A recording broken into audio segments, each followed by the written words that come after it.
Story time. हाँ, crazy story time, जिसमें हम अपनी कहानी के अपनी असल जिंदगी के किस्से सुनाएंगे। किस्सा सुनाएंगे। हाँ, किस्सा, क्योंकि हम एक ही किस्सा सुनाएंगे और वो फनी किस्सा। मेरा जो किस्सा है वो शायद मेरे लिए बहुत एम्बैरेसिंग है, हमारे लिए फनी है। और जो मेरा किस्सा है वो बता देंगे बाद में। हम शुरू करते हैं की से, क्योंकि की डांस डायरी में सबसे पहले आती है की। तो मैं स्टार्ट करती हूँ अपनी लाइफ का किस्सा सुनाने के, जो मेरे लिए मतलब फर्स्ट जो होता है ना कि भाई मोस्ट एम्बैरेसिंग मोमेंट जिसे हम कह सकते हैं, वो था। तो ये जब मैं बहुत छोटी थी, अब वो ये मुझे इसलिए भी याद रहता है, ये किस्सा अभी तक माइंड में अभी तक इसलिए ही रहता है कि हमारी फैमिली में इसकी बात होती ही रहती है, मतलब इसको लेकर बकवास करते रहते हैं। अलग बात उस सदी की है जब मैं पढ़ती थी LKG क्लास में।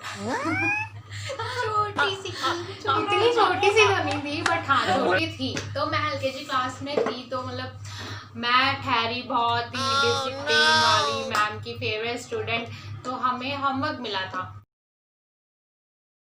टीचर को इम्प्रेस करने वाला जो सिस्टम रहता था वो था कि हाँ भाई किसी से फर्स्ट मैं चेक करवाऊंगी, डबल स्टार लेकर आने, जो वो सब था। तो वो था मेरे साथ उस टाइम पे।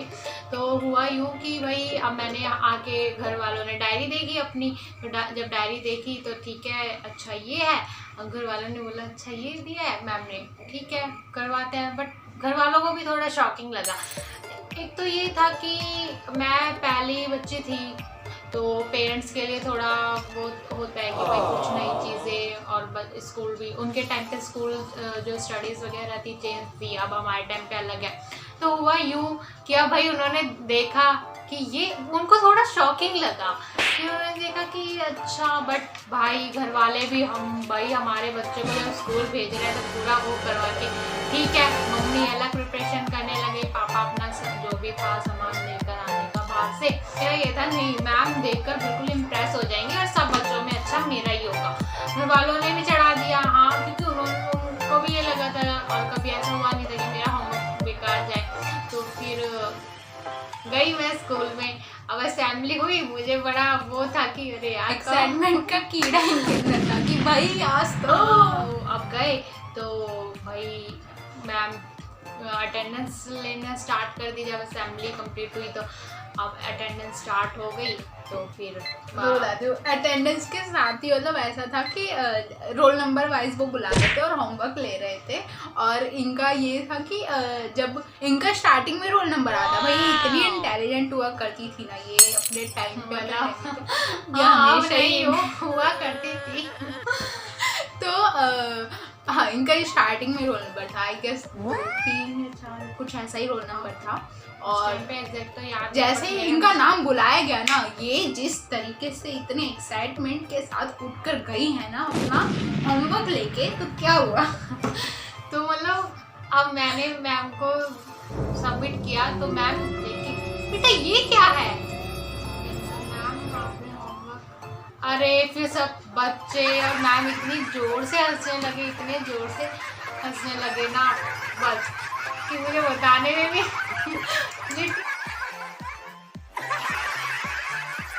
लिटरली ना उस टाइम पे ऐसा था। मैं सोची ये हो क्या रहा है भाई, इतना क्यों हंस रहे हैं सब, मैंने क्या कर दिया? फिर मतलब देखा तो मैम ने बोला कि भाई बेटा ये कल पापा को बुला के लाना।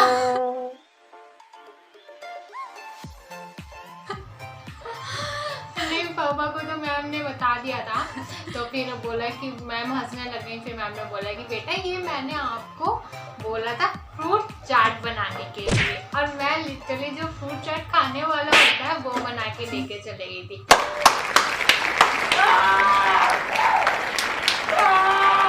क्योंकि उस टाइम पे पापा और मम्मी के टाइम पे चार्ट पेपर्स वगैरह तो थे नहीं, और मैं थी तो मैं सबसे बड़ी थी, तो मेरा टाइम पे ही देखा था इन्होंने, ऐसी चीज़ों का पता चल। चार्ट पेपर को इन्होंने समझ लिया फ्रूट चाट। उसमें लिखा था कि चाट, आपको फ्रूट चाट ड्रॉ करके लेकर आना है, मतलब ड्रॉ का नहीं लिखा था, शायद डायरी में ड्रॉ लिखा होता तो फिर भी समझ जाते, फ्रूट चाट का कुछ लिखा था।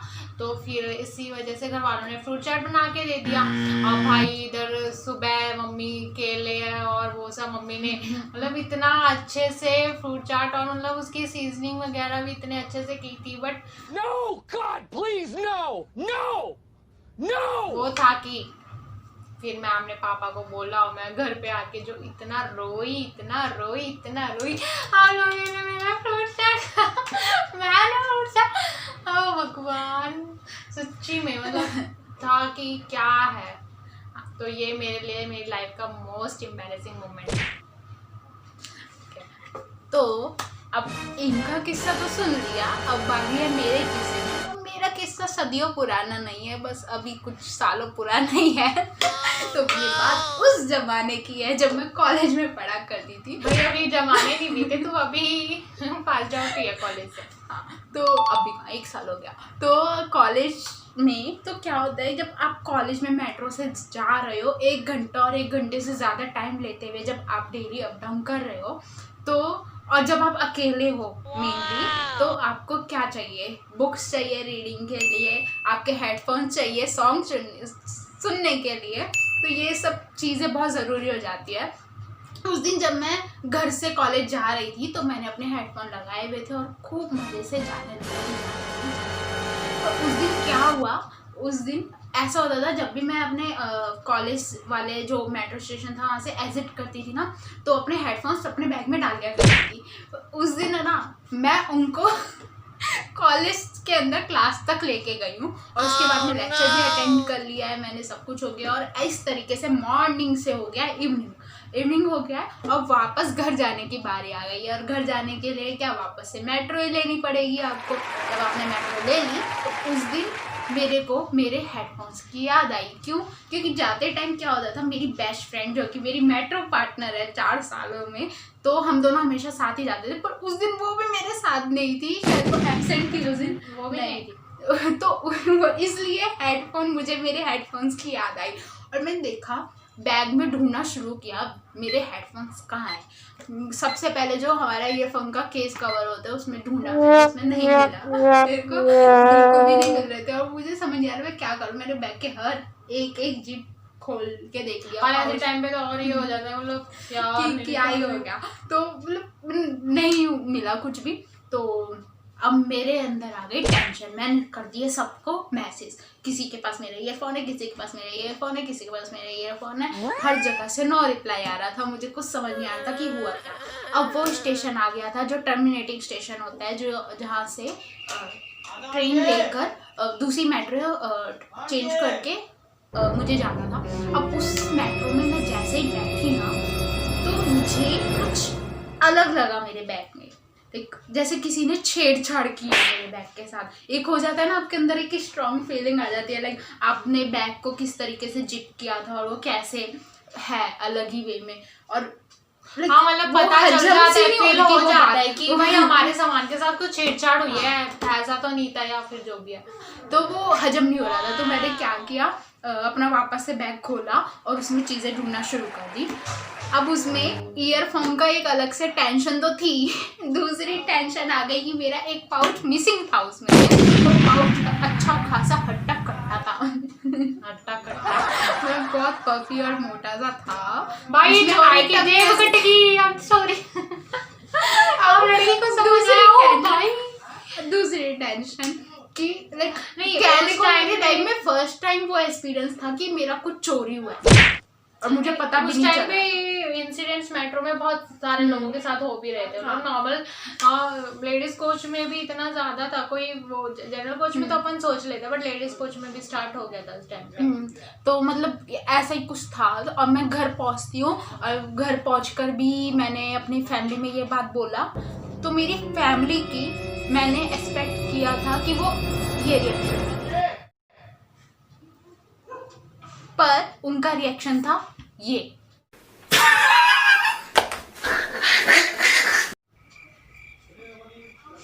Literally literally. और जब मैंने अपने फ्रेंड्स का मैसेज चेक करे और उनको जब इस इंसिडेंट के बारे में बताया, वो हंस रहे हैं, उनको कोई फर्क ही नहीं पड़ रहा है। यहाँ मैंने अपना पाउच खो दिया नहीं, चोरी हो गया है। मेरे ईयरफोन मैंने अपने खो दिए हैं और अपने मेरा पाउच किसी ने चोरी कर लिया है। मेरे ऊपर तो दुखों का हाथ पड़ा था और वो सब हंस रहे हैं। लिटरली ये सब लोग हंस रहे थे। तो मुझे कुछ समझ नहीं आ रहा था और फिर मैं अपने कुछ नोट लिखने बैठी और जैसे मैंने अपना स्टेशनरी वाला पाउच खोला तो उसमें मुझे मेरे ईयरफोन मिल गए। वाह, दिल को तसल्ली। मेरे ईयरफोन मैंने ठंड पेन पेंसिल वाले पाउच में थे, तो वो मेरे लिए बहुत ज़्यादा सुकून भरा था। लेकिन जो पाउच चोरी हुआ था उसमें हंसने वाला रीज़न ये था क्योंकि जब उस चोर ने उस माल को देखा होगा, उस पाउच को देखा होगा कितना मोटा, मतलब उसमें सामान भरा होगा कि उसके लालच आ गया होगा। हाँ भाई, जब उसने देखा और ये शायद उस पे नजर उसे जब पड़ी थी, जब मैं अपने हेडफोन्स ढूंढ रही थी तो मैं हर पाउच खोल के चेक करके देख रही थी और उनको ऐसे ही डाल रही थी बैग में। तो मेरे बैग में बहुत ज्यादा सामान लगा होता कि है। हाँ भाई तो आज तो अच्छा माल बात थी। अब उसमें हंसने की बात ये थी जब उस चोर ने, हमने सोचा जब उस चोर ने वो पाउच चोरी करने के बाद वो खोला होगा तो उसमें क्या क्या निकला होगा। सबसे पहले तो उसने गालियां ही गालियां दी होंगी तेरे को। जो भी हो, रास्ते में अब तो कोई कोई आइटम क्या थे? कॉटन, बैंडेज, सुई धागा, सैनिटरी नैपकिन, च्युइंगम्स, कुछ कैंडीज और एसेट्रा एसेट्रा। एक क्रॉसिंग की टैबलेट्स भी थी।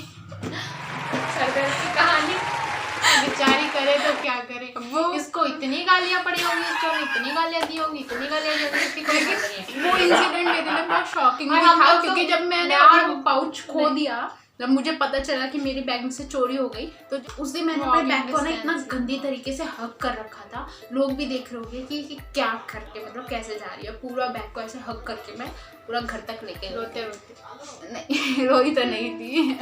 उस टाइम पे भी ईयरफोन ही चल रहे थे बैग में। तो ये थे हमारी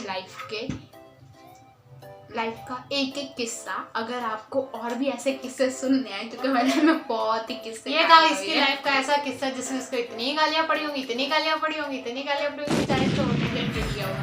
वैसे कुछ सीख ले सकते हैं आप इससे। और तेरा वो पैसे वाला वॉलेट तो मैं अपनी खुफिया जगह में रखती थी। ऐसा बेचारे को धोखा हो गया, उसको लगा कि हाँ भाई इसमें पैसे वैसे हैं। तो ये है हमारी लाइफ के किस्से। और अगर ऐसे ही आप और भी किस्से सुनना चाहते हैं तो डू कमेंट बिलो। नहीं। तब तक के लिए अलविदा।